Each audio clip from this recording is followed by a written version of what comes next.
All right, just got done with a hot stint, and it went pretty well. Some things that I wish it were a little bit better, but overall, the car feels so much better as far as just the overall drivability of it, um, and it's faster. So I mean, it's a win. I mean, it's a win-win really. But still, the tire wear is a little bit bad, a little bit more than I like, but we'll go through that and go over that. Um, so let's go ahead and start this lap. Jump in the car, do a couple laps, and then we'll go over the timetables and the setup.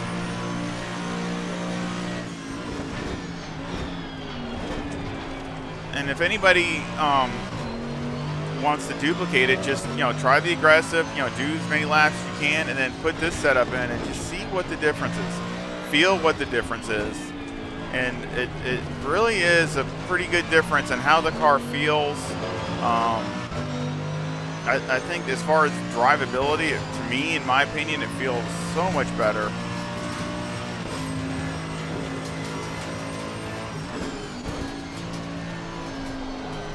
To me, it's a lot easier to drive and it's quicker.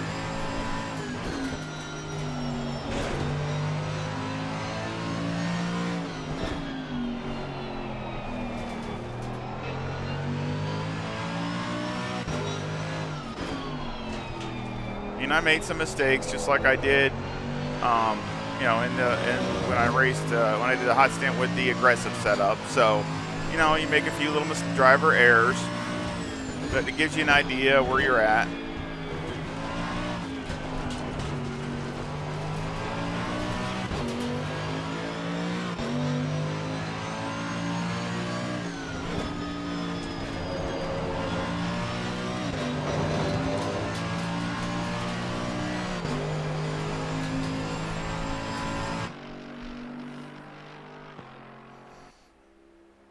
We are completing the lap.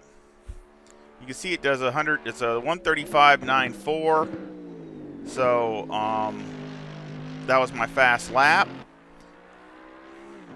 which is only about a tenth faster than the aggressive. But we'll go more into detail over that. Let's show the last lap.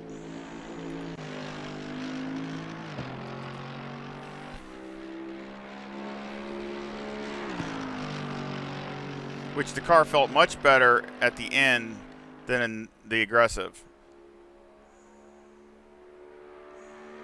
That lap was a 137.0.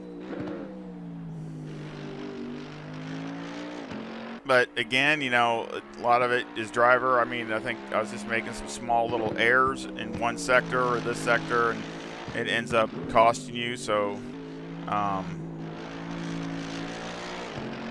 but the car, again, to me, felt so much better than what the aggressive did right here at the end. It wasn't understeering coming onto that front straight, so that makes a big difference. And it was doing 157, the exact same mile an hour as the aggressive setup, and it has a click more wing in it, and it's still doing the exact same mile an hour. So, not losing anything on the straightaway.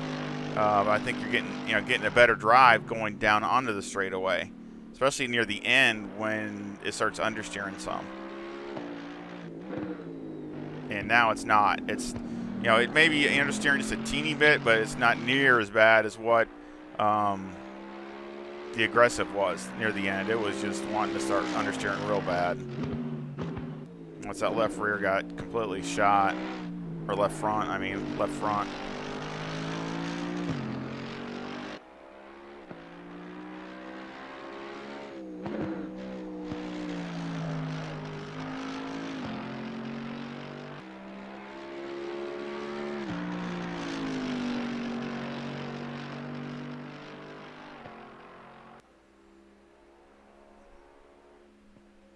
And that was the end of the 30 minutes. And that was a 136.45. I mean, that's a solid half a second, if not six tenths of a second faster than the aggressive at the end. And I mean, that's a pretty substantial gain. And that just shows the balance is better than what the aggressive is. So let's go over the timetables. Now, first of all, let's go this number first. Now, if you remember, let's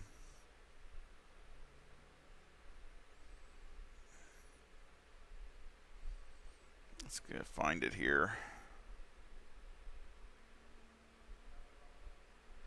If you remember, the last one we did with the aggressive was 30 minutes, 39 seconds, 0.507. This is 30 minutes, 33 seconds, 0.708. So, I mean, there's almost 6 seconds there. About 5.75 seconds. That's a good amount of time, over 30 minutes. And it would probably be, we keep going. If it was a 45 minute or an hour, it would just keep gaining. So, again, for 30 minutes, you gained, almost 6 seconds for over that 30 minutes, and that's, to me, is a big win. Here's the timetables. I didn't have any outs, and if you would have put all the fast sectors together, it would have ran a 35.7. So again, there's a tenth there, and there's a tenth there. So so you would have been like a 35.75 or 7.6 or something like that, and of course we ran a 35.88 in practice. So again, to me, it's a solid at least 0.2 faster, and as far as the fast lap, it's a solid 0.2, maybe 0.3 faster. But the big thing is it is way more consistent. And the other one wasn't bad. So the aggressive wasn't even bad, but this even improves it as far as, I'm running a lot of lower 36s, mid 36s. I had a couple of I had a mess up here where I totally blew my brake marker zone because I was messing with my brakes, and that was a mess up. So that was driver error. Otherwise, I'm sure that would have been a mid 36. And then this was just, getting just driver error also. But again, it doesn't take much to lose 2 or 3 tenths. But again, then I got down to a 36.4 on my last lap. So again, all these are 36.5s, 36.3s, 36.0s, 36.0. I mean, you got a lot of lower 36s and mid 36s, and then with the high 35s thrown in there. So I just think, again, it definitely is an improvement.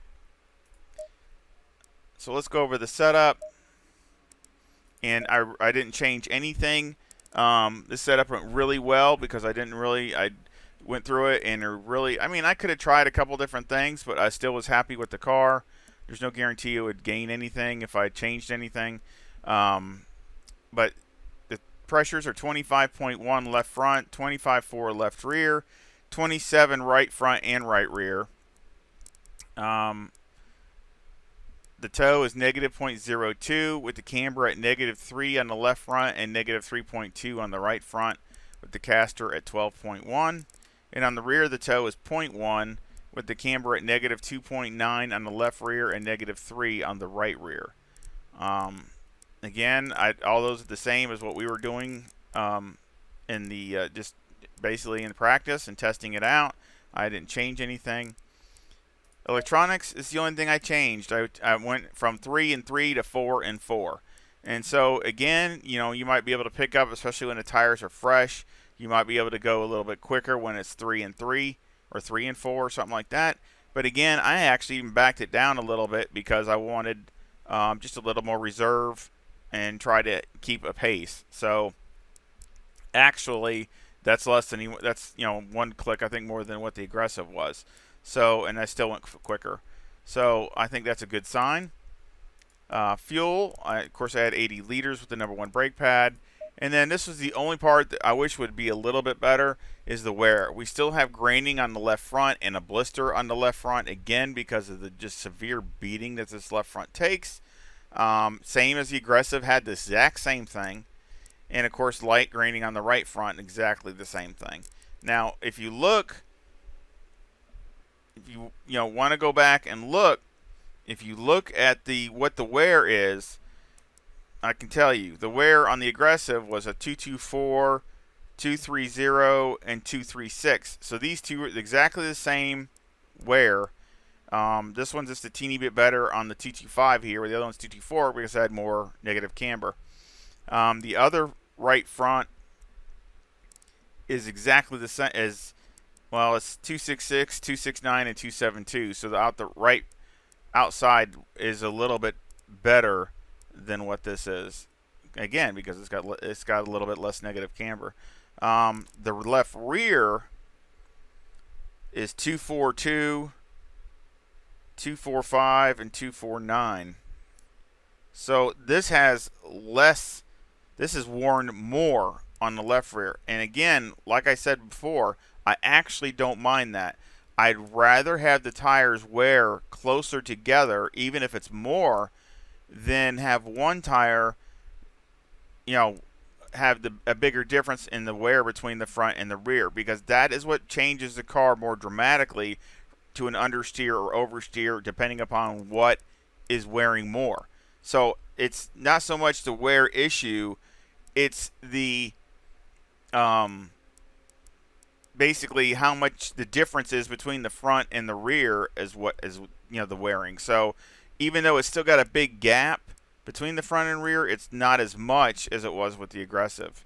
So again, that's a partial win, I guess I could call it. But and so it tells me that you could probably be a little bit more aggressive on the brake bias. Maybe you could try that, turning the brake bias down more for when you start the race, and maybe go the other way. Maybe as the get some tire wear on the rear and then back it off, so the front will start catching up. So that'd be something that you could try to see what the difference would be.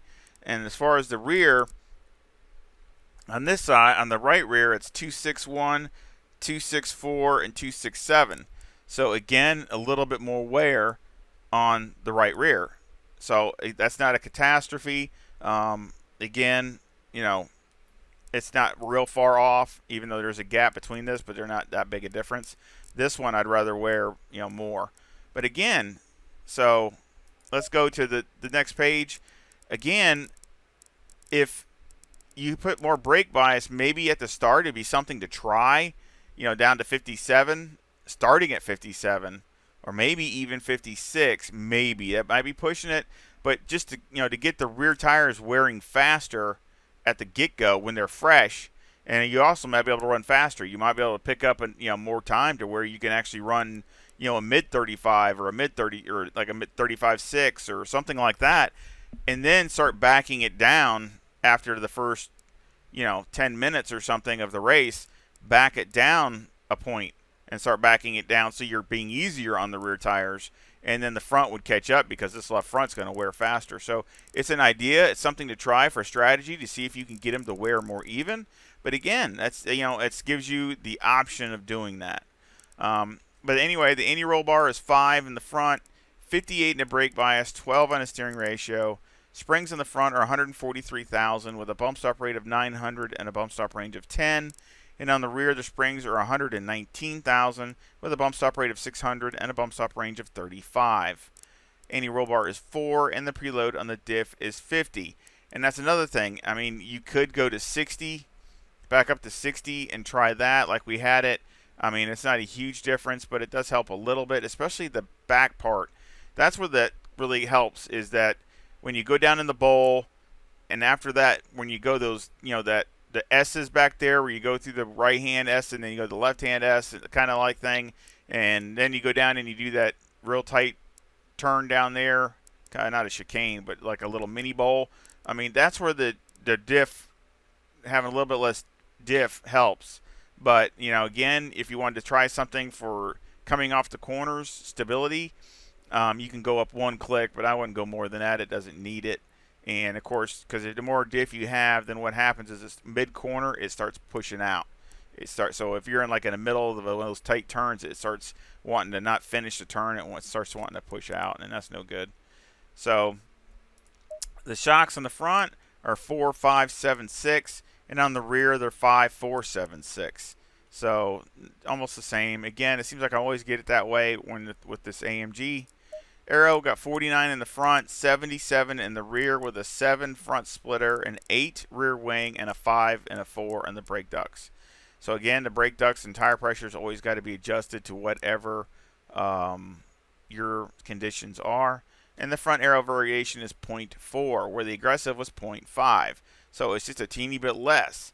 So, but again, the car feels totally different. And again, I encourage y'all, go out and just put the aggressive in, and you can put these tire temps in, or pressures. I mean, put these tire pressures in and make some laps and see what you think. See what you feel it feels like, and then try this setup and see what it feels like. To me, it feels so much better, more linear, a lot more. It's more driver friendly to get the times out.